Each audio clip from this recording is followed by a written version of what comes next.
Hello guys, ഒടിയില്ലാത്ത വഴിയിലെ Google map ചതിച്ചിട്ട് നമ്മൾ വന്ന് നിന്നായിരുന്നു കഴിഞ്ഞ വ്ളോഗിലുണ്ടായിരുന്നു. അപ്പൊ അതിന്റെ കണ്ടിന്യൂഷനാണ് ഇത്. നിങ്ങൾക്ക് അറിയാവുന്ന പോലെ നമ്മൾ വന്ന എന്നെ അരപ്പള്ളി കാണാൻ വേണ്ടിയിട്ടായിരുന്നു തിരുവിതാംകൂറിലുള്ള 2-3 ചേട്ടന്മാരോടൊക്കെ ചോദിച്ചതിന് ശേഷം നമ്മൾ വഴിയൊക്കെ കറക്റ്റ് ആക്കിയിട്ട് അരപ്പള്ളിയിൽ എത്തിച്ചേർന്നു. നോക്കിയപ്പോ വലിയ പള്ളിയാണ് നമ്മൾ പ്രതീക്ഷിച്ചെങ്കിലും ആ അരപ്പള്ളി തന്നെയായിട്ട് അവിടെ കിടക്കണ്ടായിരുന്നു. പള്ളിയിലേക്കൊക്കെ പോയി നമ്മൾ നോക്കി ഇപ്പോഴും അവിടെ പണി നടന്നുകൊണ്ടിരിക്കുകയാണ്. 2000 വർഷങ്ങൾക്ക് മുന്നേ തോമാസിലെ നേരിട്ട് സ്ഥാപിച്ച പള്ളി എന്നൊക്കെയാണ് അവിടെ നിൽക്കുന്ന ഒരു ചേട്ടൻ നമുക്ക് പറഞ്ഞത്.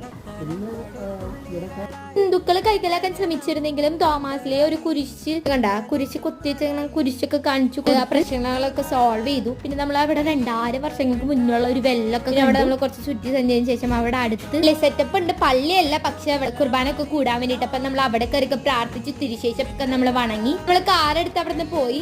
കുറച്ചു നേരം കഴിഞ്ഞപ്പോ വിശപ്പിന്റെ വിളി വന്നുകൊണ്ട് നമ്മൾ ഫുഡൊക്കെ കഴിച്ചു. പക്ഷെ അവിടെ റേഞ്ച് ഇല്ലാത്തതുകൊണ്ട് ജീപ്പേ പോലും അടിക്കാൻ പറ്റും. പുറത്തേക്ക് ഇറങ്ങിയപ്പോഴാണ് പിന്നെ കുറച്ച് റേഞ്ച് ഒക്കെ കിട്ടിയത്. അപ്പൊ നമ്മൾ ജീപ്പേ ഒക്കെ ചെയ്തു. അപ്പൊ അത്രയുള്ള ബബ്ബായ അടുത്ത ഷോർട്സിൽ നമുക്ക് കാണാം.